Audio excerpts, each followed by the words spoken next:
Bienvenidas, criaturas analíticas, a Civilización y Geopolítica, del canal Geopoder, el canal de la independencia, el rigor y la excelencia. Soy Vicente Ferrer de Pellicer y os invito a que me acompañéis en esta cuarta entrega, que como ya anuncié va a ser el primer programa sobre cine y geopolítica, con dos obras prodigiosas, dos obras que ya anuncié también, The Year of Living Dangerously, es decir, el año que vivimos peligrosamente, o el año que vivimos con peligro en países de Sudamérica, y Dune 2, recién estrenada este año, una auténtica obra maestra, cosa que no se puede decir muchas veces en este siglo XXI. Bien, cabe decir que desde que estudié análisis de arte cinematográfico y medios audiovisuales como una asignatura de libre opción, igual que análisis también estudié de análisis de musicología en geografía e historia, que cursé después de Derecho, siempre advertí los elementos políticos y geopolíticos que escondían o que estaban impresos, imbricados en estas obras, en las obras de arte cinematográfico, que es posiblemente la más importante expresión de cultura popular del siglo XX y tal vez no tanto, pero parte del siglo XXI, no ya solo por lo que contiene como reflejo de la cultura de su época, sino también a veces de lo que se trata de implementar, de lo que se trata de transmitir, ¿no? De lo que se trata de impregnar en la sociedad, ¿no? Aparte de que por sí mismo, como reflejo de su época, pueda haber.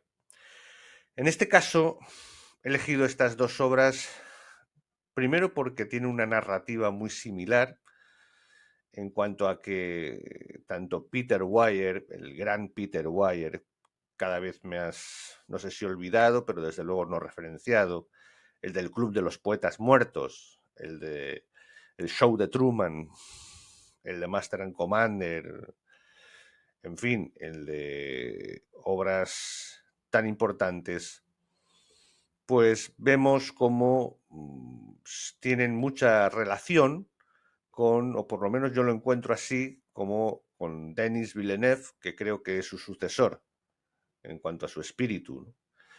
Denis Villeneuve, para mí sucesor de Peter Weir, sin duda, en esa ambientación y a la vez trascendencia que es capaz de imprimir y de darle, y enorme y profundo sentido cultural y artístico, que ya lo demostró en La Llegada y que desde luego en Dune 2 es absolutamente prodigioso. Repito, una obra maestra sin duda ya puede considerarse. En la primera obra empezaremos por la que seguramente es menos conocida, The Year of Living Dangerously, es decir, el año que vivimos peligrosamente. Es una película que seguramente conocerá la gente o enseguida os sonará en cuanto escuchéis. Iba a hacerlo, pero creo que por lo de los derechos y tal, mejor no me arriesgo. Pero lo podéis ver y ahora mismo ponéis en YouTube, buscáis L'Enfant, L,Enfant, ¿no? De Vangelis, y enseguida esa pieza de... Seguramente habrá incluso alguna versioncita con imágenes de la película, y enseguida, en cuanto la escuchéis, evidentemente Vangelis es Vangelis, enseguida os sonará. Una banda prodigiosa, por supuesto, una banda sonora prodigiosa con Michel Jarre y Vangelis, pero sobre todo es esa pieza la que enseguida identificaréis. Y además de jovencísimos y carismáticos Sigourney Weaver y Mel Gibson, está Linda Hunt, esa enana maravillosa del cine, que tanto conocemos todo el mundo en cuanto la veáis, que además tuvo el Oscar, a lo mejor, por esta película, actriz de reparto, en su papel de periodista gráfica indonesia. Bien, ¿qué elemento vemos aquí? Primero que todo vemos en el año que vivimos peligrosamente, cómo en los 80 todavía vivíamos casi en un planeta de planetas, ¿no? En esferas diferentes. Eh, Lógicamente esa película era muy atractiva por lo exótico, lo lejano que era, las figuras tan carismáticas, lógicamente sus protagonistas, la atmósfera fascinante de que siempre exuda Peter Weir, pero sobre todo el que lo sorprendente que es que un país tan en aquel momento nos parecía tan lejano como era Indonesia, que era nos enterábamos que era el gigante del sudeste asiático, casi de Asia Pacífico, un monstruo que ahora tiene 275 millones de habitantes, que entonces ya tenía más de 100 millones de habitantes, y que relataba la caída del dictador, del famoso entonces dictador Sukarno, eh, que daría pie, pues bueno, a una crisis en la que en el contexto aquel de todavía Guerra Fría, pues cabía imaginar qué pasaría con ese gigante país musulmán si caía en el mundo comunista.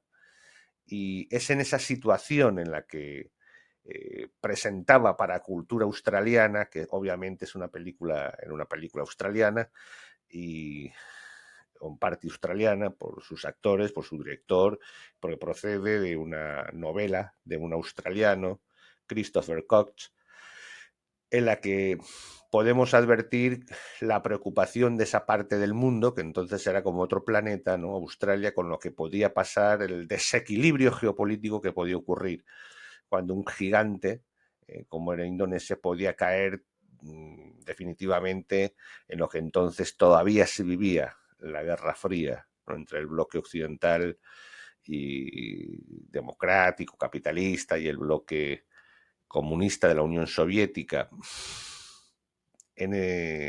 Como digo, en ese contexto es como plantea una película que te coge y te agarra y es absolutamente envolvente y fascinante.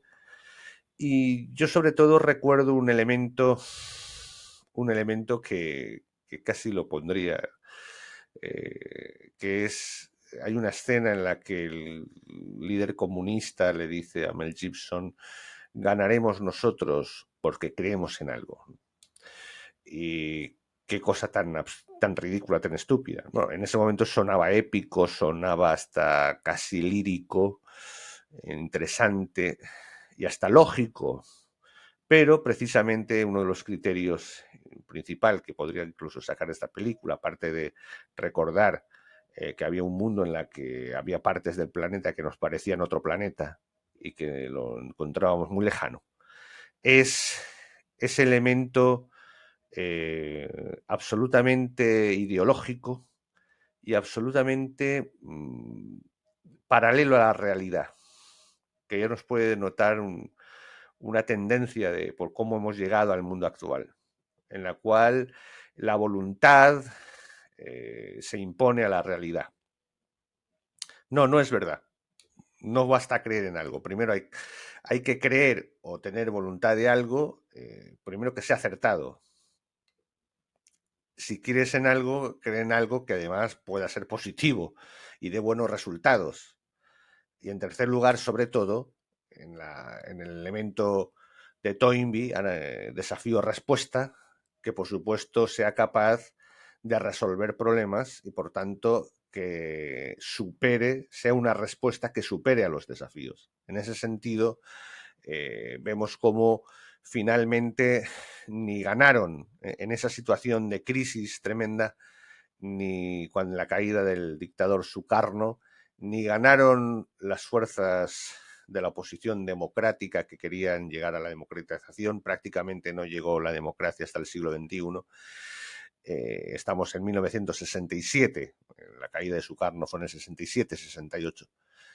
Y ni ganaron los demócratas, ni ganaron los comunistas, ganaron los que se adaptaron mejor a la realidad y supieron controlar los elementos de poder. Ganaron los generales musulmanes. Era esas tres patas, las fuerzas democráticas, los comunistas revolucionarios y los generales musulmanes. ¿Quién ganan? Los generales musulmanes, los que tenían más sentido práctico y capaces de adaptarse a la realidad y de resolver y entrar en un nuevo equilibrio. El dictador Suharno, que duraría hasta el año 90 y tantos, y a partir de ahí sí, a partir en torno al 2000, al cambio de siglo, es cuando por fin llegaría algún tipo de democracia, ¿sí? Que es lo que más o menos existe ahora en Indonesia, y ya con otro tipo de geopolítica. Ahí lo dejo. Gran obra, como digo, vale la pena que la veáis y la sintáis, porque en las películas de Peter Weir, como la de Denis Villeneuve, más que verse, visionarse, se sienten, son experiencias. Y hablando de eso, pasamos a la de Denis Villeneuve. Dune 2. Dune 2 es una obra maestra absoluta, una obra maestra absoluta.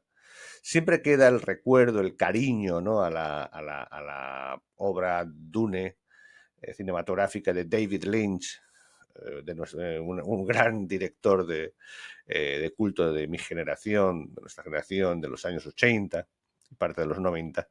Pero, desde luego, esta trilogía que comenzó con el primer Dune hace 2 o 3 años, ahora ya con Dune 2, realmente es algo prodigioso. Y aquí podemos ver, encontramos, primero, obviamente Dune se basa sobre todo en la trilogía de Frank Herbert, considerada la ciencia ficción, la mejor ciencia ficción literaria que se ha escrito. Yo personalmente me inclino a Philip K. Dick, el autor de Sueñan los androides con ovejas eléctricas, que dio pie a Blade Runner, a la obra de Blade Runner, o al autor de Días de Marte, o el autor que dio pie a Total Recall, o en fin, prefiero a Philip K. Dick, mucho más inquietante y existencialista, pero Frank Herbert en realidad viene mucho mejor para lo que es la geopolítica. Sin duda, Dune, la primera película, la primera novela de 1964, si no recuerdo, o 66 o 67, los años 60, sin duda era una auténtica obra premonitoria de lo que luego después ocurriría con la crisis del petróleo. Frank Herbert planteaba cómo, claro, estamos hablando de un mundo en el que todavía no existía ese riesgo, no había renacido el riesgo del Islam como elemento yihadista e integrista, sino se veía el Islam como un pueblo, como una cultura del tercer mundo, subyugada de alguna forma. Y entonces esa geopolítica que planteaba su obra, adaptada a la ciencia ficción, era la de unas potencias coloniales que explotaban ese petróleo que en realidad es la especia melange, ¿verdad? Y planteaba casi una analogía, no ya con Jesucristo, así el tema de, o Mahoma, tema religioso, sino más bien como un Lawrence de Arabia, un personaje casi que viene del mundo desarrollado y que hace comprender y organizar a ese tercer mundo para rebelarse contra el mundo desarrollado. Eso es un poco la idea que seguramente se plantea, que barajó Frank Herbert a la hora de hacer Dune, y que un poco a lo mejor sí que vemos en la primera película de hace 2 o 3 años, como la película de los 80 de David Lynch, de la primera novela, de la primera película de Dune, ¿no? Siempre hemos dicho Dune, aunque es Dune, obviamente, y en Hispanoamérica Duna, ¿no? Hacen la traducción. Bien, creo que esa lectura geopolítica está ya ciertamente obsoleta, tanto porque ya no estamos en ese mundo de bloques o de situaciones tan diferentes en cuanto al desarrollo o criterios de desarrollo, como en la geopolítica en medio de la Guerra Fría, ni tanto en la dialéctica de tercer mundo, no tanto tercer mundo, aunque ahora se pretenda plantear el tema de los BRICS. Realmente no estamos en esa situación y además ha aparecido el elemento yihadista que rompe completamente lo que era la idea misma del mundo árabe o de un mundo del tercer mundo sometido por el petróleo, cuando más bien se desarrolló después de la crisis del petróleo, que casi era premonitorio de la novela de los años 60, porque ocurrió la crisis en el 73, sino a una geopolítica muy interesante porque se nota cuando vemos las obras de Dune, sobre todo esta Dune 2, incluso la están comparando a nada más y nada menos que Trump, que a Donald Trump. ¿Por qué Donald Trump? Porque el personaje de Calamet, del actor que hace de Paul Atreides, que acaba siendo Muad'Dib, el, bueno, el elegido, el Mesías, es como alguien de la élite, alguien que ha estado en un statu quo, alguien que ha pertenecido a una élite y que ha sido en un momento dado traicionado, que ha intentado algo diferente, que fue traicionado un poco como la familia Atreides dentro de las familias feudales imperiales, que es traicionado como en el 2020, ¿no? Expulsado, pero que desde abajo, desde esas clases castigadas por una terrible política de diseño, las Bene Gesserit serían lo que hace siglos era la religión, pero que en este momento es otro tipo de religión, y otro tipo, las ideologías de género, las agendas ideológicas de imposición legal y de costumbres, de romper las sociedades y reivindicando una sociedad mayoritaria, una sociedad subyugada o la sociedad civil, una sociedad civil que cada vez se le ha quitado el poder soberano, una sociedad civil, sobre todo las clases medias, las que realmente productivas, sometidas a estructuras estatales y supraestatales y sobre todo bancarias, financieras y que te obligan a deuda y que destrozan y que esclavizan, tratando de someterse a través de agendas. Todo está totalmente milimetrado en el mundo de las Bene Gesserit, del mundo imperial y feudal, está todo prácticamente a través de la genética y del control genético y de incluso dominio de las mentes a través de imposición de relatos. Es impresionante, ¿no? Entonces, la lectura actual es espectacular porque la lectura que podemos tener de Dune 2, sin duda, es una relectura de la obra original ambientada en aquella época, que es perfectamente ensamblable, es absolutamente una lectura fresca y que podemos reconstruir o recrear en el mundo actual y que viene perfecto, ¿no? Aunque, bueno, sea muy diferente el heredero Atreides a un casi anciano Donald Trump, pero realmente son personajes que en realidad son similares, personajes que son de la élite mundial que llegó a gobernar el país más importante, que fue obviamente traicionado, que fue obviamente sometido, tratado de someter por toda una élite, por todas unas élites y un programa totalmente de diseño, tan brutalmente de diseño como lo son los Harkonnen, las Bene Gesserit, el cómo se crean ideas, cómo se crean relatos para dominar a los Freemen, a todos los pueblos de la galaxia, de todo, incluso todas las casas nobles. Realmente es impresionante el paralelismo y es fascinante los elementos de geopolítica que podemos encontrar, no ya recuperando lo que ya queda obsoleto de aquella lectura del tercer mundo, el petróleo, sino creo que evidentemente ha rejuvenecido con la realidad actual. Impresionante.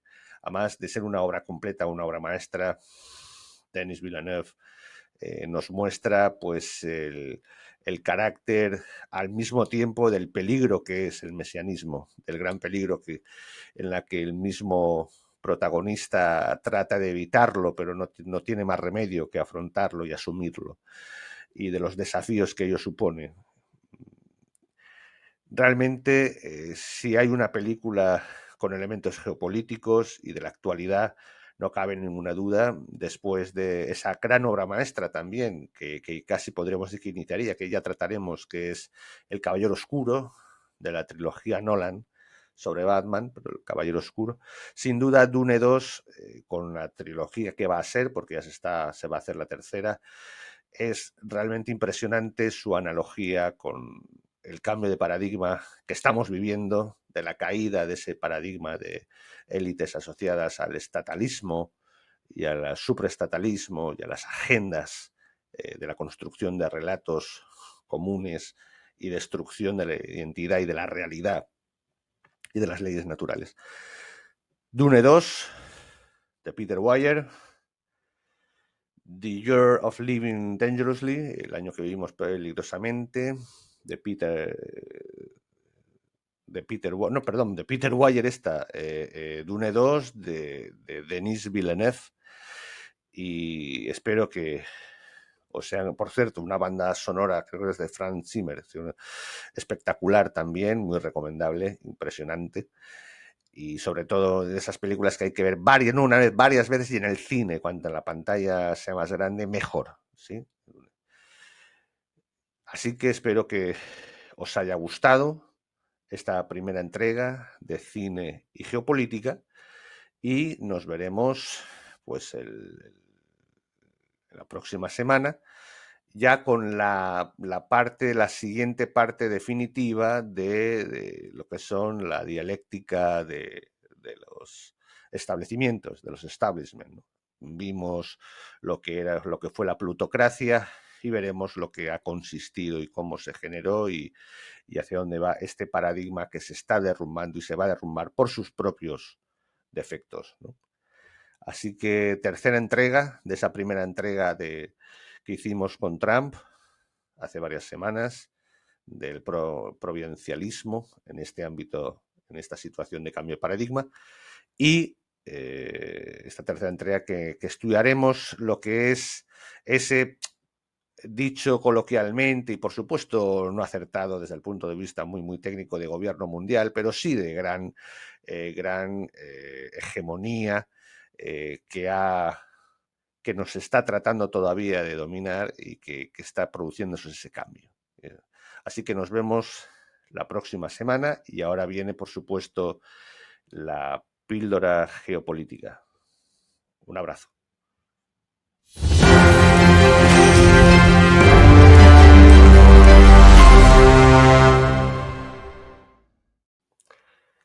Y la píldora geopolítica de la semana es el absurdo y suicida apoyo de China a Maduro, al régimen de Maduro, justo en estos momentos, en estas circunstancias en las que es obvio que incluso la hegemonía mundial, la socialdemocracia financista, el establishment, el establecimiento mundial, está abandonando a Maduro y a su régimen, hasta el centro Carter, además iniciativa propia en la propia región, los países como Perú, Argentina, Uruguay, han declarado al opositor que ha ganado las elecciones. Las pruebas, que por cierto, eso hay que tomarlo, las pruebas de fotografiar las actas,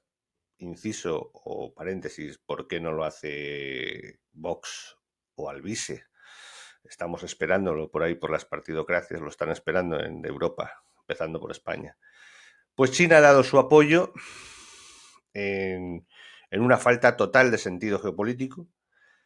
Si alguien ha sobornado a Xi Jinping para sabotear los BRICS, pues sería hasta creíble, porque es posible hacerlo peor.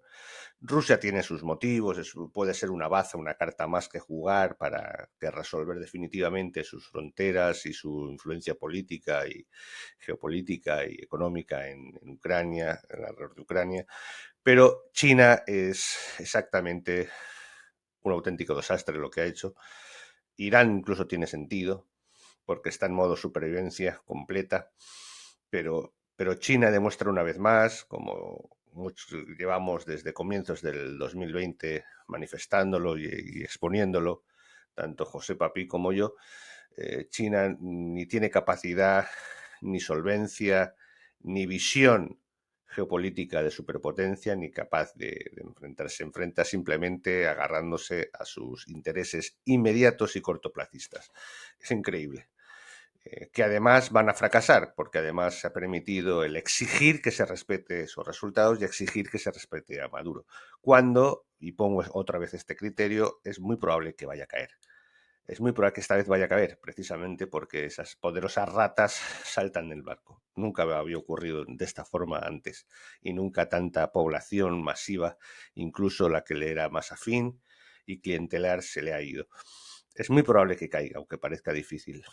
Y ahí pongo ese criterio y el criterio de que China, una vez más y tal vez de forma definitiva, va a quedar completamente en ridículo y colgada en la brocha y totalmente deslegitimada y desautorizada para liderar nada y menos los BRICS. Ahí lo dejo, la postura de China con Venezuela en este momento y además a nivel de exigencia. Es imposible ser tan torpe, tan necio, tan incompetente. Es difícil, pero lo han conseguido. Una vez más. Nada, un abrazo, criaturas analíticas. Nos vemos la próxima semana.